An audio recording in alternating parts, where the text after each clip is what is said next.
Bonjour les amis, bienvenue sur ma chaîne. Aujourd'hui, nous allons voir comment nous faisons un attrape-soleil. Voilà, et celui-ci est yin et yang. Donc, c'est un mobile que vous accrochez à votre plafond ou sur une poutre et qui, lorsqu'il tourne, reflète les rayons du soleil. Vous voyez, c'est très joli et c'est comme un attrape-rêve. Voilà, donc on va commencer par prendre un vieux CD qu'on va peindre avec une peinture noire acrylique. Donc là, je peins qu'un seul côté, hein.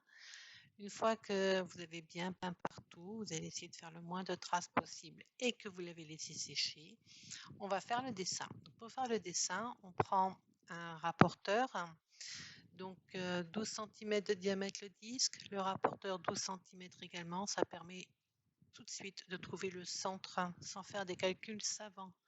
Voilà, il suffit de poser le rapporteur sur le disque et on a l'endroit du centre du disque. Donc je trace un petit trait histoire de garder ce centre pour mon dessin. Donc voilà, on fait deux rayons. Chaque rayon font 6 cm si on part du centre du petit trou. Et donc on va prendre la moitié de chaque rayon. Donc ça nous fait 3 cm de chaque côté. On calcule. Attention, les matheux, c'est fait pour vous. Non, je blague. Voilà, donc 3 cm d'un côté, 3 cm de l'autre. On fait une petite marque, ce sera le repère. Ensuite, il y a deux écoles, enfin, ou deux méthodes, on va dire plutôt. Soit vous prenez un compas, soit vous prenez un bouchon, enfin, ou quelque chose de rond. Bon, je vais vous montrer vite fait les deux. Donc le compas. Le compas, on l'écarte à 3 cm. Et 3 à 6, ça nous fait bien 3 cm.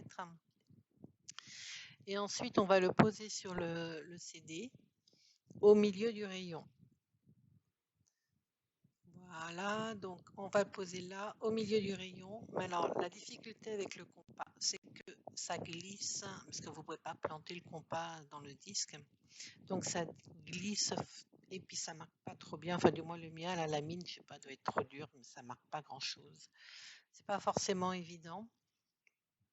Et il faut faire plusieurs allers-retours pour réussir à avoir quelque chose. Et vous voyez, là, j'ai ripé et j'ai retiré de la peinture. Donc, je corrige, bien sûr. Je peux prendre un feutre acrylique noir et je corrige.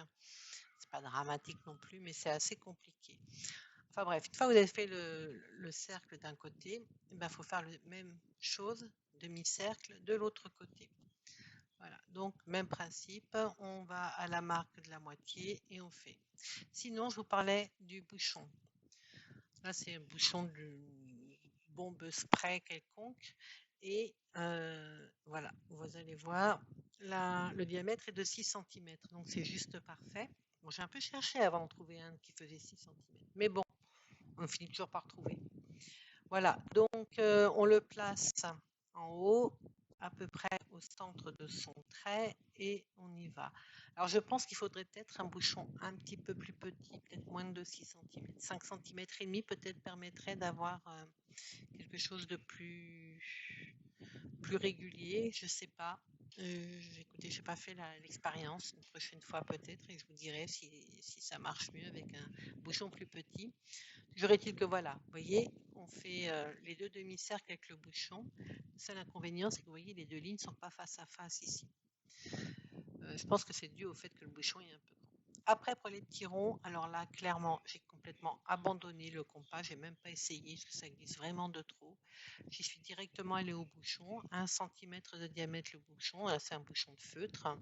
Donc, on fait le tour du bouchon. Un côté, enfin, voilà, un rond, deux ronds. Voilà, on a donc deux ronds qui vont permettre de finaliser le dessin du yin et du yang.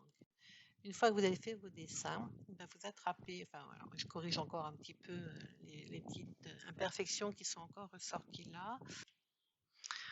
Voilà, une fois une petite imperfection corrigée, vous attrapez un feutre. Moi, donc là, j'ai pris un feutre blanc à l'acrylique avec une pointe de 0,7 mm. Donc, c'est une pointe fine. Peut-être qu'il existe des plus fins. Moi, j'aime bien cette épaisseur-là. On peut faire quand même déjà des choses super sympas. Et puis, eh bien, on s'amuse en fait à suivre déjà le dessin qu'on a fait. Donc là, moi, je vais faire des petits points que je vais grossir au fur et à mesure pour ensuite les rétrécir. Mais alors, c'est le moment où justement votre imagination va faire son travail et où vous allez en fait vous faire plaisir et faire à votre guise, comme vous le sentez. C'est là où l'esprit créateur intervient et où on est le plus à son aise, parce que c'est franchement là où c'est le plus l'éclate. Dans le principe du yin et du yang, vous avez un côté noir, un côté blanc, avec le cercle, un côté noir en blanc, et dans le cercle blanc, dans le côté noir. Voilà. Vous voyez, je me suis bien amusée.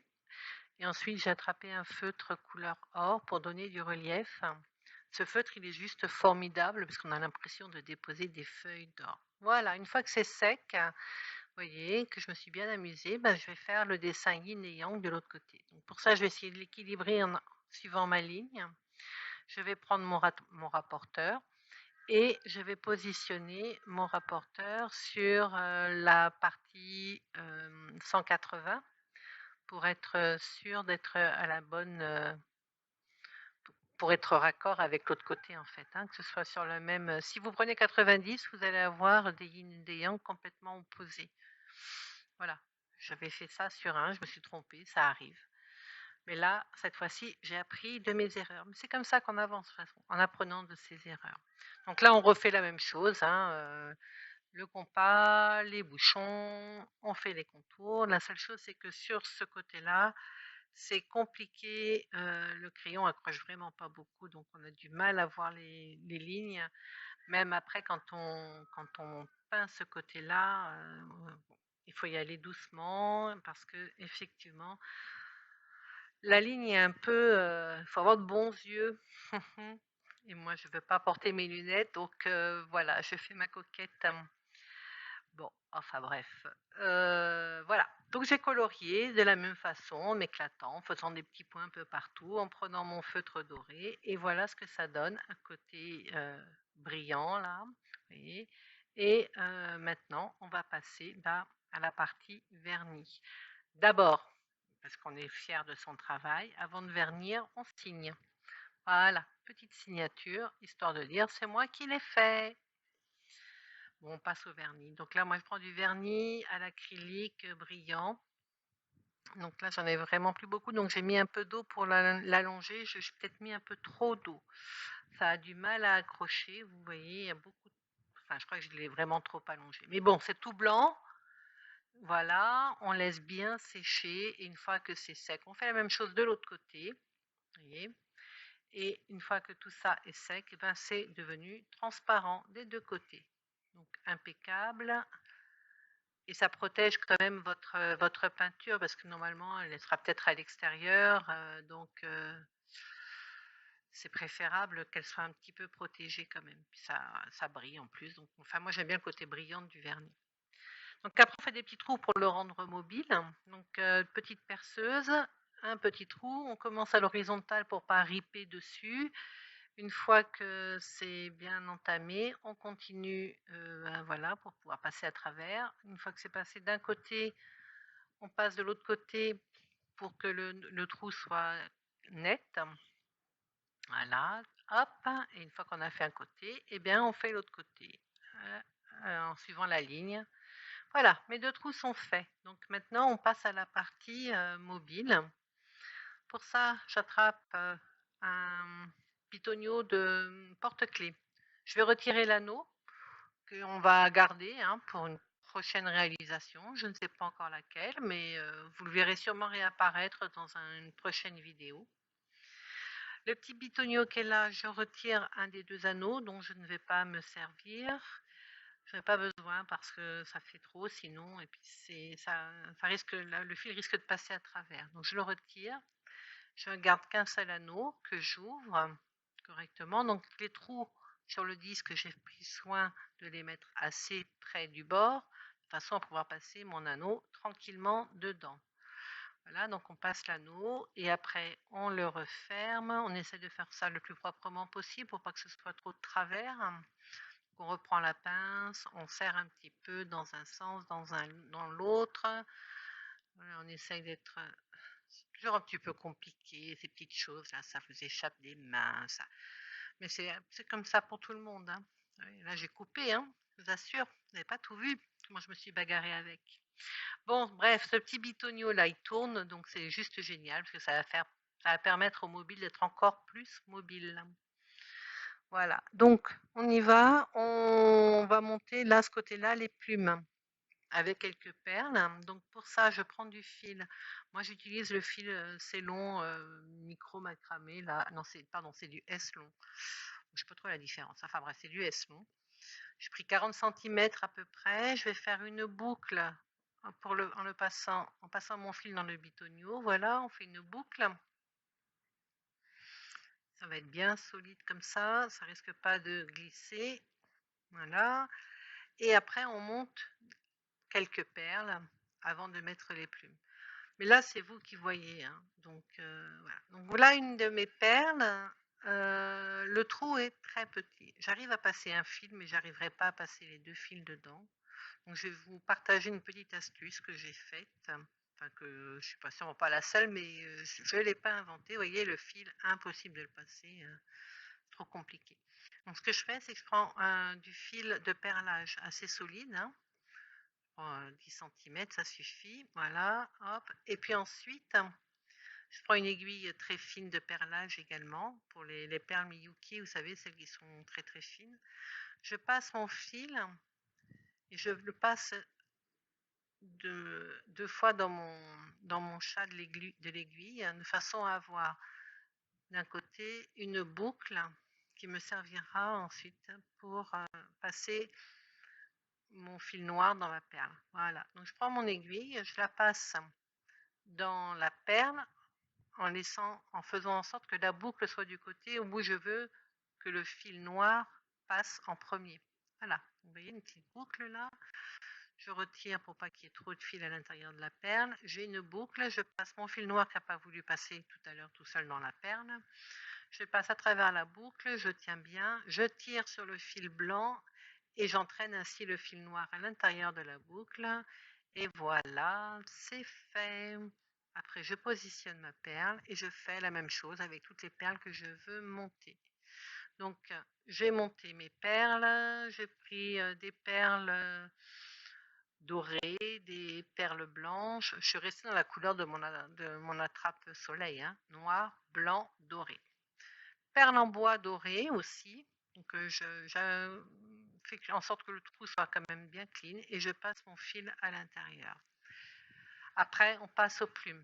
Alors, je suis restée également sur plumes dorées, noires et blanches. Donc celle-là, la tige, elle est beaucoup trop longue. Donc je coupe 30 mm à peu près. Voilà. Voilà, comme ça va rentrer dans la perle sans dépasser. Et ça va partir directement de la perle. Moi, j'aime bien comme ça. Après, chacun y va comme il en a envie, hein. Je passe ma plume dans la perle. C'est assez épais. Vous voyez, donc ça vient jusqu'au bout là. Je tire sur mon fil pour bien ramener tout ensemble, qu'il n'y ait pas du flottement entre les perles et le fil, etc. Après, les 2 autres plumes, elles sont beaucoup plus fines, c'est plus compliqué à rentrer. Donc j'ai fait un petit passage avec une aiguille, vous savez, les aiguilles dont on se sert pour la laine. Voilà. Je passe ma plume noire dans ce petit passage que j'ai fait. Donc là, il faut y aller doucement, minutieusement, parce que sinon la plume, elle se plie, elle se casse, et vous êtes bon pour en rattraper une autre. Et je fais la même chose derrière avec ma deuxième plume, petit passage avec l'aiguille, et je rentre ma plume blanche de la même façon. Voilà. Donc j'ai mis mes 3 plumes. Maintenant, je vais consolider en faisant, bon, je les positionne un petit peu, vous voyez, noir, doré et blanc, comme la trappe soleil, comme le dessin de la trappe soleil. Je fais un nœud autour de mes plumes pour consolider, pour être sûr que ça s'accroche bien. Un nœud d'un côté, je retourne, je fais contour et je fais un deuxième nœud de l'autre côté, histoire d'être sûr que ça va bien tenir. J'aurais peut-être dû commencer par le côté blanc et terminer par le côté noir, c'est pas grave. Encore une fois, on n'aura pas le nez dessus pour aller vérifier exactement ça. Une fois que c'est fait, je coupe. Je coupe mes fils. Alors là, je suis rentrée parce qu'il y avait trop de vent à l'extérieur et que franchement, j'arrivais pas à je savais que j'allais pas réussir à brûler. Donc je coupe mes fils doucement. Donc là, faut faire attention si vous faites ça avec un enfant, c'est vous qui allez le faire parce que c'est un peu minutieux comme histoire. Parce que vous allez utiliser du feu, qui a les plumes, qu'il faut pas brûler, c'est compliqué. Voilà. Donc je brûle, on voit pas trop bien, je suis désolée, mais je brûle un fil et vous voyez, il fond un petit peu parce qu'il est en nylon et du coup ça l'arrête bien. Et je fais la même chose avec le deuxième fil. Voilà, on brûle et vous voyez, hop, il se rétracte un peu, il fond et j'en ai mis plein mon ongle. Voilà. Vous en pensez quoi? Sympa, non? Allez, moi j'aime bien, en tous les cas. Maintenant, ah oui, je voulais vous montrer, regardez ce vent qu'il y a, hein, ouais, ça, quoi, vous décornez un bœuf, comme on dit. Et ça, c'est mon espace de travail. Vous reconnaissez Diddle? Coucou Diddle. Bon, allez, on y va, on continue. Donc, on monte les perles en haut. Donc, même principe, on prend le même fil, environ une quarantaine de centimètres également. Et on le passe dans le trou qui est à l'opposé du premier, n'est-ce pas? On fait une petite boucle. Voilà, on passe les deux fils, on le passe dedans, là, dans le CD. On fait une petite boucle et ça consolide. Voilà, c'est bon comme ça. Et ensuite, eh bien, le même principe, on monte les perles. Donc, pareil, allez-y, comme vous voulez. Là, moi, je suis restée très classique, noir.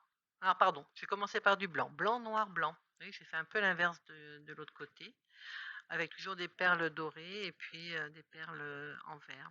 Là, je fais un petit nœud histoire d'être sûr que mes perles, elles ne glissent pas après, juste à la base de la perle blanche, de la dernière perle. Et ensuite, je fais un nœud en haut pour arrêter mon fil. Donc, je serre bien. Voilà, et de la même façon, je vais couper et brûler. Et je suis donc re-rentrée à l'intérieur pour brûler tout ça. J'ai dû aller dans la chambre où il n'y a pas de vent, parce que même dans le salon, ça soufflait trop fort. Voilà, d'où le fond rose. On brûle. Vous voyez, on voit bien là. Hop, on brûle, ça brûle, et on appuie, c'est chaud, mais on appuie quand même. Et vous allez voir, c'est super solide. Ça tient bien. Vous voyez, je tire là. Et voilà, il est accroché sur ma terrasse et comme il y a du vent, bah, il y va gaiement. Si vous avez aimé cette vidéo, n'hésitez pas à mettre un pouce en l'air, à vous abonner à la chaîne pour d'autres vidéos tout aussi sympas. Partagez-moi vos créations sur mes réseaux sociaux, Facebook ou Insta. Je serais ravie de voir ce que vous avez fait. Et regardez-moi ça comme c'est beau. Merci beaucoup. À très très bientôt. Nana.